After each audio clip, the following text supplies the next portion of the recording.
Doctor, como siempre, un gusto presentarlo, doctor en geopolítica y analista desde la República Checa, donde suponemos también está haciendo mucho frío. Doctor, le saludamos Viridiana y un servidor, como siempre, con mucho gusto. ¿Qué tal, Viridiana? ¿Qué tal, Gastón? Pues como siempre, muchísimo gusto estar con ustedes en su programa. Oiga, también están pasando fríos fuertes allá, ¿no? Supongo, está en República Checa. Sí, así es, pues bueno, pues -4 por ahí, hoy no ha nevado, pero bueno, sí está, digamos, frito para estar ahí a la intemperie, sí se siente bastante. Sí. Oiga, Doc, pues le queríamos pedir opinión. Inicia la era Trump llena de amenazas. Supongo que gente como en Panamá pues han de estar preocupados, diagonal enojados. En Europa también desde luego se recibe, no todos reciben con mucho gusto pues las noticias después de que Trump sube al poder. ¿Cómo percibe la sensación, el sentimiento allá en Europa, Doc? Bueno, es que si vemos la conferencia de prensa del primer día, bueno, se fue contra todos, ¿no? O sea, realmente, o sea, todos eran malos, ¿no? O sea, Europa son malos, China son malos, México es malo, Canadá es malo, pues ya todos son los malos, ¿no? Entonces, Sí. bueno, parece como si Estados Unidos hubieran sido las víctimas que sufren la historia de la humanidad, ¿no? Digo, bueno, realmente, pero pues justamente, a ver, sabemos que Trump habla mucho, muchas veces sin bases, muchas veces sin tener conocimiento de lo que está pasando, de lo que está diciendo. Entonces yo creo que habrá que tener mucho cuidado sobre todo lo que dice, cómo se transforma en acciones concretas y qué tipo de acciones son, porque al final de cuentas, pues digamos, ha amenazado a todo mundo, pero eso políticamente, pues el querer abrir muchos frentes al mismo tiempo es muy peligroso, es muy riesgoso y le puede significar la hecatombe, ¿no? Entonces acá creo yo, digo, por lo que se ve, está apostándole a acciones mediáticas, acciones que le den una buena imagen de opinión pública, cree que la política se hace firmando decretos y ya, ¿no? Entonces esta cuestión de ya como si en 2 días firmó, no sé, 70, 80 o no sé cuántos decretos, como si eso resolviera todo, ¿no? Digo, la política es mucho más compleja, son procesos, son negociaciones, son acuerdos, y en eso pues no es tan hábil y sobre todo en la manera, digamos, unilateral en la que está actuando no va a ser tan fácil que a mediano y largo plazo lo pueda hacer en muchos frentes, sumado a que en una de las cámaras tiene una muy escueta mayoría que le va a costar mucho trabajo buscar acuerdos ahí, ¿no? ¿Cuál es la opinión que desde su punto de vista tiene Europa de Donald Trump o de Estados Unidos en general? Bueno, bueno, en general es que digamos que hay, por un lado, un desarrollo histórico en el sentido de que han estado bajo el manto protector de la OTAN por muchos años, ¿no? Digamos, son países que se permitieron desarrollar un gran welfare, ¿no? Un gran, digamos, una gran protección social a sus ciudadanos bajo el hecho de que, bueno, siempre estuvieron bajo el mando protector de Estados Unidos, ¿no? Entonces, justamente esto también les impidió tener una política exterior autónoma, digamos, independiente, que buscara lo que le interesaba a Europa y era mucho más cómodo, pues en general, pues seguir la línea de lo que dice Washington. Si Washington dice se hace esto, y etcétera, ¿no? Incluso cuando puede ser en detrimento de los propios europeos. ¿Qué pasa? Que cuando en este momento, pues Trump está un poco queriéndose desligar de esos acuerdos, de esas obligaciones de querer simplemente estar obligado a pagar y a subsidiar la protección y la seguridad de Europa, pues por supuesto entra en crisis, ¿no? Entra en crisis con esta cuestión. Además de que, bueno, en general, Trump no es bien visto por la mayoría, es muy mal visto, digamos, por los sondeos que uno puede ver por la gran mayoría de los países europeos, pero eso no quita que entre los votantes de extrema derecha, que hay que recordar que la extrema derecha ha crecido en muchos países de Europa, pues muchos se sienten identificados con Trump, ¿no? Entonces, justamente los partidos de extrema derecha en Alemania, en España, en Francia, en Italia, en Hungría, en otros lados, pues sí, digamos, buscan un nexo, un vínculo, ¿no? Digamos, con lo que es la administración de Trump. Entonces, si bien la mayoría de la población en Europa no lo ve con buenos ojos, pero no quita el hecho de que sí hay una parte, digamos, visible de la población que comparte, digamos, la posición de una derecha extrema y que, bueno, también va cargada de un discurso xenófobo, racista y que, por supuesto, puede encontrar, digamos, agruparse con muchas de las cosas que dice Trump, ¿no? Oiga, Doc, y bueno, el regreso de la derecha, ¿no? Digo, lo hemos sabido, vivimos en un constante ir y venir, aparentemente de la derecha a la izquierda, pero llama la atención, de pronto parte importante del mundo, los países están dando este giro hacia la derecha. ¿Cómo lo percibe usted? Y sobre todo, ¿por qué, no? La razón por la que la gente de pronto prefiere darle más poder a la ultraderecha en algunos casos, como en Estados Unidos. Argentina ahí lo tiene. Bueno, Argentina, digamos, un caso también, ahí, digamos, son figuras, no son tan distantes, bueno, digo, tienen ahí sus matices, pero tampoco son tan distantes, justamente. ¿Qué es lo que pasa? Hay un desencanto en muchos países de lo que es el esquema tradicional de los partidos políticos, ¿no? El status quo tradicional.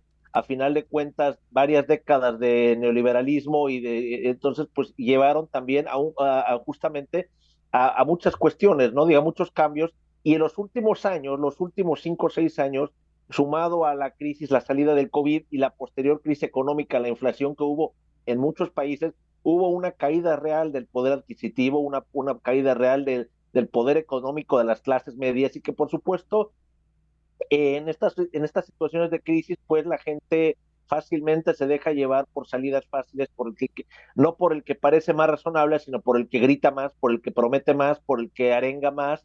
Y esto, bueno, a veces pues justamente es muy atractivo, ¿no? Entonces, en países donde además se junta con una carga importante migratoria, pues es muy fácil, digamos, echarle la culpa al extranjero, ¿no? Digamos, en situaciones cuando no hay crisis, pues parece, y cuando la economía, digamos, va bien, pues parece que nadie se fija en esto. Sin embargo, en situaciones, digamos, en las que hay una inflación y una caída del salario y en algunos lugares dificultad para encontrar empleo, pues por supuesto es más fácil echarle la culpa a los que vienen de otros países y en situaciones incluso de mucho más dificultad y por problemas causados a veces por los mismos europeos o países occidentales. Entonces, digamos, es toda una red, pero todo se suma a un desencanto de que los partidos, el escenario tradicional, ¿no?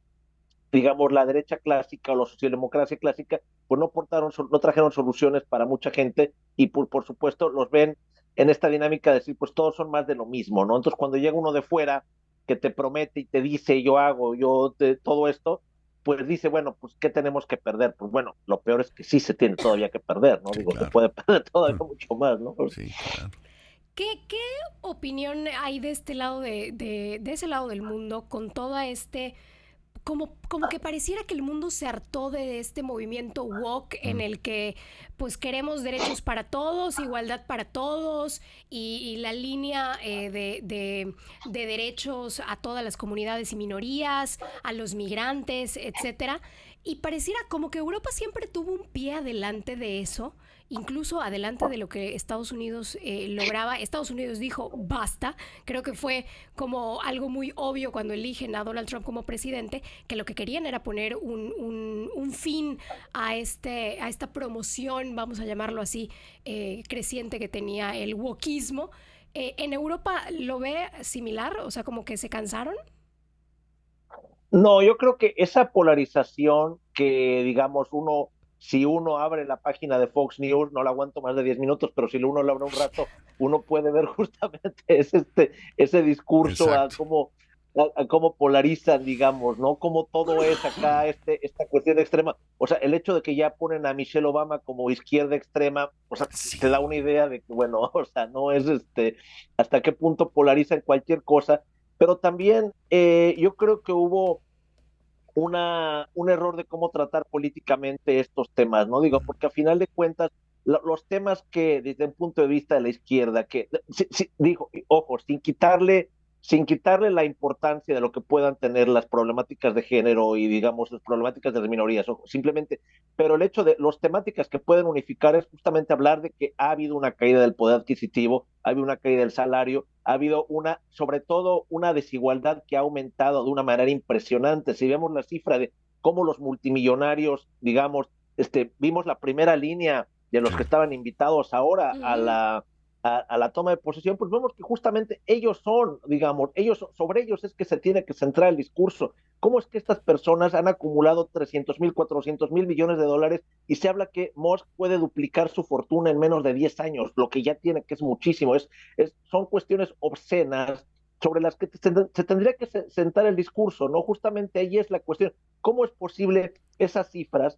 Si nos recordamos hace unas décadas, cuando se hablaba de Carlos Slim como el más rico del mundo, era nada, eran cifras ridículas en comparación de lo que estamos viendo, de lo que están acumulando en este momento los multimillonarios Sí. vinculados a la tecnología, ¿no? Entonces, es ahí que se tendría que centrar el discurso, es ahí que se tendría que centrar la crítica, porque por supuesto ese ha sido parte del problema, ¿no? Que justamente y también que genera un desencanto, porque pues al final de cuentas los ricos quedan siempre de la parte ganadora, quedan siempre del mismo lado. Estamos en una dinámica en la que Estados Unidos el costo de la vida ha aumentado, bueno, como en muchos países, pero digamos en Estados Unidos se volvió para lo que es, digamos, contradictorio contra la fantasía de buscar el sueño americano, ¿no? En el cual ganar 4,000 o 5,000 dólares al mes en una ciudad no te permite ser clase media por el costo tan alto que tiene las rentas Claro. o aspirar a una vivienda propia, ¿no? Entonces,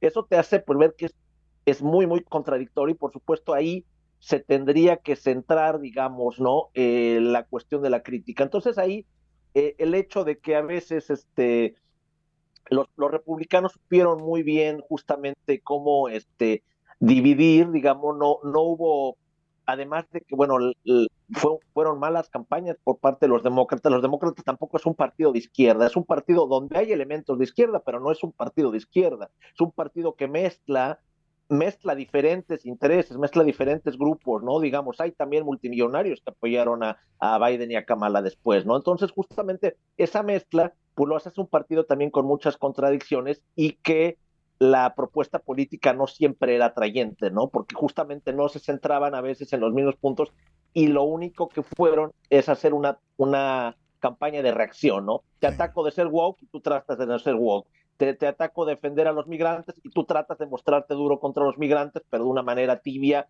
y con pena, etcétera. Entonces, fue toda una dinámica reactiva que, por supuesto, sumado a lo que hemos venido diciendo, pues sí le ponían una condición, digamos, más cómoda, ¿no? Para los republicanos para tomar la Casa Blanca. Sí, totalmente. Pues el regreso de la oligarquía vía el populismo, ¿no? Porque en eso terminamos, parece ser. Oiga, Doc, pues agradecidos como siempre con usted porque nos haya regalado, como siempre, de su tiempo. Muchas gracias y seguimos en contacto, le seguimos molestando. Claro que sí, Viridiana Gastón, pues como siempre, muchísimo gusto y bueno, cuando gusten aquí estoy, bueno, estamos en contacto. Le ¿Sí? mandamos un abrazo. Sí.